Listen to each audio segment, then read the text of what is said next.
So hello friends, welcome to yet another brand new video. So in this video, I plan to say live brand new football news.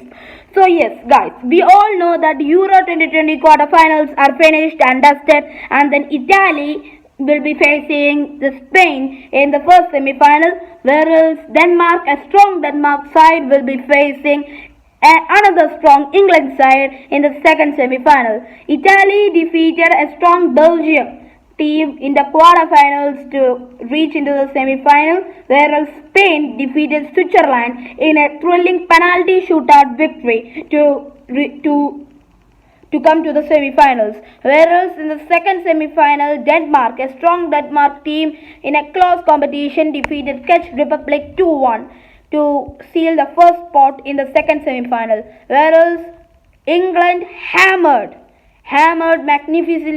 magnificently the yellow Ukraine in Rome 4-0 to reach the second semi-final. Whereas now it stands like this: Italy is gonna face Spain in the first semi-final, whereas England is gonna face Denmark in the second semi-final.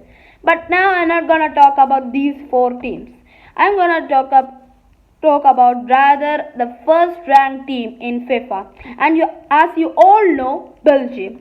So Belgium was knocked out by a rather strong team of Italy in quarterfinals. But this was a rather shocking defeat. Because when we are seeing its magnificent squad which contains full of talent. So after this defeat, there have been rather questions arising from almost everywhere around the world.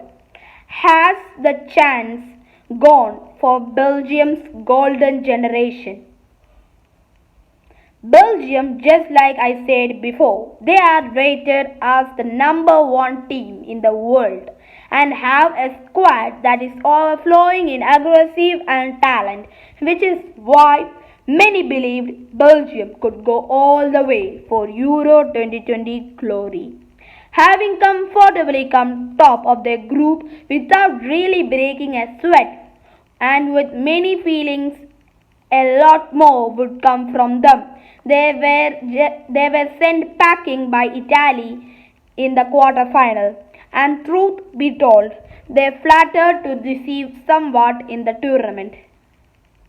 Luck of the draw. Sure, they arrived with several injuries to key players, including a massive injury to Kevin De Bruyne and Eden Hazard. But others stepped up to ensure they made the knockouts. I guess the luck of draw worked against them in the quarterfinal because of the Italians really looked like being the outright winners or the deserved winners of that match. Many felt these two would be in the final. But then, had Belgium played last night like it was the final, which is how their mindset should have been, they still fell short.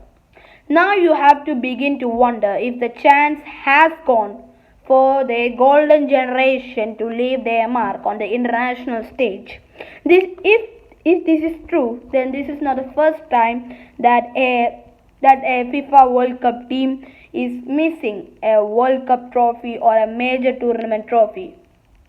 England national team between 2004 like that were absolutely hammering opponents with David Beckham and many more guys there and here.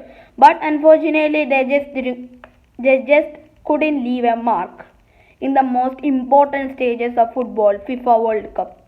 And almost all are fearing now after Belgium's elimination that the same fate has been stored for Belgium as well. Now, as before I say, everyone would wonder if the chance is gone for the golden generation to leave their mark on the international stage.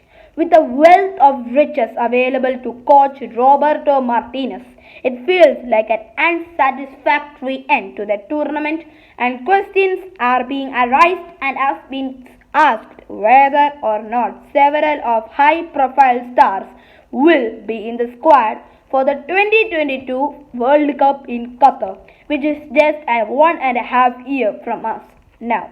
It isn't that far away, and so perhaps wholesale changes are not needed in midfield or attack, but at the back They desperately need younger, faster, and fitter players to replace both Vermaelen, who is 35, and Vendogen, who is 34. In fact, just two of their starting lineup are under the age of 28. Witsel, Shatley, and Mertens are all in autumn of their careers, while 30-year-old Hazard has been plagued by injuries for the last two seasons and just isn't the same player when he was for Chelsea.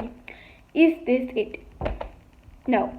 Belgium finished third at the 2018 World Cup in Russia, but have not even managed to make it to the semis this time. In fact, Euro 80 remains their only final, which they lost against West Germany. So, is this for them? De Bruyne is 30 and is still their best player, and Romelu Lukaku as well. He came close to breaking the deadlock in the first half, but saw his well-struck effort pushed away by Donnarumma. But they seemed overly reliant on the midfielder to make something happen. He set up Romelu Lukaku in the second half, and he ought to have buried it from 3 yards, but saw his shot blocked by the goalkeeper. As we know, football is a game of fine margins between these two oppositions, and the result could well have been different had Belgium tucked away their chances. We would have been praising the side and tipping them to win it. But the fact is they failed again, and there can't be too many more chances for the more experienced players to prove themselves on the biggest stage of all. The World Cup is 18 months away from us now, and that will be the last chance for the golden generation has to lift a trophy. By then, the team should build around the likes of Doku, Tielemans, and Carrasco. All good players, but a bigger concern is if the Red Devils of football will still have the in-demand Martinez to guide them. So thank you friends for watching my channel. Kindly like, subscribe and comment. And for more such notifications of world football, kindly subscribe channel. And also kindly like, share and comment the video for more such football news and sport news as well.